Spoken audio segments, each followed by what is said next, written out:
Veronica, ang pagpahid ni Veronica sa nawang ni Jesus. Suno sa tradisyong Kristiyano, sa mga nag-upod kay Kristo sa Kalbaryo, kababayi nga ginahingalanan kay Veronica.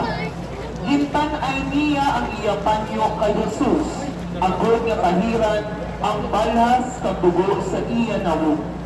Kagsang mapahiran na ang nawong ni Jesus, nagtapik ang dagway sa iya nawong sa amo nga panyo.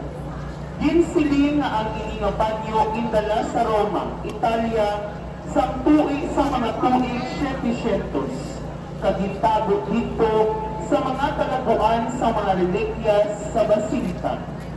Suno sa tradisyon nga nagsugod sa sinulatan ni Obispo Eusebio sa Cesarea, posible nga ining babae